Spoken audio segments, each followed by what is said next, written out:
لقد خلقنا الانسان فی کبد،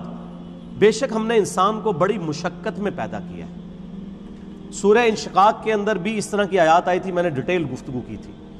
کہ ہر شخص مشقت میں پیدا کیا گیا ہے، پیدائش سے لے کے مرتے دم تک انسان مشقت میں، خصوصاً جب وہ جوانی کی عمر میں قدم رکھتا ہے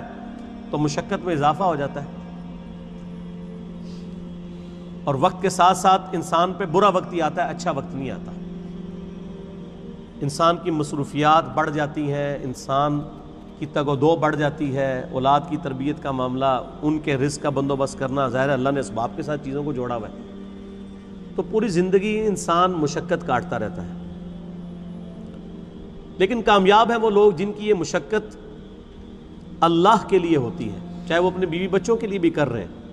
لیکن خدا ٹاپ پرائرٹی رہے، اللہ کو ترجیح اول مانے۔ جیسے ہی اللہ کے حوالے سے ترجیح ہٹ گئی تو آپ کی بڑی سی بڑی نیکی بھی زیرو سے ملٹیپلائی ہو جائے گی۔ ایک شخص رزق حلال کما رہا ہے، اس کے لیے نیکی ہے،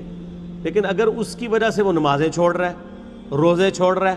اللہ کے احکامات کو پامال کر رہا ہے، تو یہ اس کی نیکی پھر کس کام کی ہے؟ وہ تو پھر کئی اور لوگ بھی کر رہے ہیں۔ کیا دنیا میں لاکھوں غیر مسلم ایسے نہیں ہیں جو حلال کما رہے ہیں؟ بڑے بڑے اپ رائٹ قسم کے لوگ ہیں، اس طرح کے آپ کو مسلمانوں میں دکھانے مشکل ہو جاتے ہیں، لیکن جب تک خدا کے ساتھ کمٹمنٹ نہیں ہوگی آپ کی نیکیوں کا آپ کو فائدہ نہیں ہوگا۔ تو انسان کو مشقت میں اللہ نے پیدا کیا، ماں کو بھی مشقت اٹھانی پڑتی ہے، باپ کو بھی اٹھانی پڑتی ہے، اور انسان جب یعنی بچپن میں تو اس کی بڑی بادشاہ والی زندگی ہوتی ہے، جو جوانی میں قدم رکھتا ہے اس کی مشقت کا دور شروع ہو جاتا ہے، حتیٰ کہ انسان اس زندگی سے فارغ ہو جاتا ہے۔ اتنی تکلیفیں اٹھانے کے بعد ابھی آخرت کی تکلیفیں باقی ہیں۔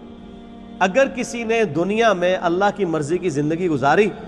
تو اس کی یہ مشقت عارضی ہے، ہمیشہ کی کامیابیاں اس کا مقدر ہیں، اور اگر کسی نے دنیا اپنی مرضی کی گزاری تو یہاں پہ کتنی عیاشی کر لے گا، وہ الٹیمیٹلی مر کے ہمیشہ کی زندگی میں اللہ تعالیٰ کے حضور اسے ناکامی کا سامنا کرنا پڑے گا، اور ہمیشہ کی مشقتیں، ذلت اور عذاب اس کا مقدر ہونے والی ہیں، وَلِعَوْذُ بِاللَّهِ تعالی۔ تو انسان کی کوشش ہوتی ہے، اب وہ کوشش اگر پازیٹیو ہے رزلٹ پازیٹیو نکلے گا، نیگیٹو ہے تو نیگیٹو نکلے گا۔ اسی کا ذکر اب آگے آ رہا ہے، أَيَحْسَبُ أَن لَّن يَقْدِرَ عَلَيْهِ أَحَدٌ، کیا انسان یہ گمان کرتا ہے کہ اس پر کسی کا بس نہیں چلے گا؟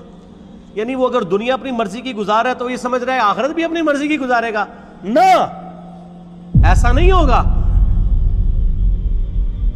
یقول اہلکت مالا لبدا، بڑے فخر سے کہتا ہے کہ میں نے تو بڑا مال خرچ کیا ہے۔ اسپیسیفکلی تو اشارہ ہے مشرکین عرب کے ان امیر لوگوں کی طرف جن کا ذکر قرآن پاک میں کئی جگہ ہے کہ وہ بڑا فخر کرتے تھے کہ ہم حرم مکہ کی جو خدمت ہے وہ ہمارے ذمہ ہے، ہم یہاں پہ حاجیوں کے اوپر جو ہے وہ خرچہ بھی کرتے ہیں، اللہ کی راہ میں لوٹاتے ہیں۔ اللہ فرماتا ہے ان اعمال کا فائدہ نہیں ہے جب تک تم اللہ کی توحید اور اس کے نبی علیہ السلام کی رسالت پر ایمان نہیں لاؤ گے، شرک سے کنارہ کشی اختیار نہیں کرو گے، تو یہ حاجیوں کے اوپر کھانا پینے کے اوپر پیسے صرف کرنا، یہ مال جو تم لگا رہے ہو اور بڑی اکڑ رہے ہو کہ اللہ کے حضور اس کا کوئی اجر ملے گا، کوئی اجر نہیں ہے اس کا۔ اَيَحْسَبُ أَن لَّمْ يَرَهُ أَحَدٌ، کیا وہ خیال کرتا ہے کہ اسے کسی نے نہیں دیکھا؟ اس کو نہیں پتا یہ تم لوگ کس لیے کر رہے ہو، وہ کرتے تھے صرف اپنی عمارت کو جتانے کے لیے، ریاکاری کے لیے، لوگوں پہ اپنی جو دولت ہے اس کا روب ڈالنے کے لیے۔ جس طرح آج کل بھی آپ دیکھتے ہیں لوگ مساجد کے اندر وضو خانے بنواتے ہیں، ٹوائلٹس بنواتے ہیں، قالین ڈلوا لیتے ہیں، تو باقاعدہ وہ کئی جگہ پہ تو دیکھا گیا نیم پلیٹ لکھوا دیتے ہیں کہ وضو خانہ فلاں کے لیے ہوا ہے، فلاں کے سالے ثواب کے لیے۔ بھئی اگر سالے ثواب کے لیے بھی ہے تو اللہ کو تو پتہ ہے نا، آپ کے لکھنے کا تو اللہ محتاج نہیں ہے، نیکیوں کو تو چھپانا چاہیے، یہ خطرہ ہے کہ آپ کی نیکیاں برباد ہو جائیں۔ اور کئی لوگ تو جو ہے وہ حرام کے مال سے جو ہے اس طرح کے معاملات چل رہے ہوتے ہیں ان کے، اور وہ یہ سمجھتے ہیں کہ ہم اللہ کی راہ میں تھوڑا سا پیسہ خیرات کر کے اپنے باقی کے مال کو حلال کر لیں گے، ایسا نہیں ہوگا۔ اللہ تعالیٰ بہت غیرت مند ہے۔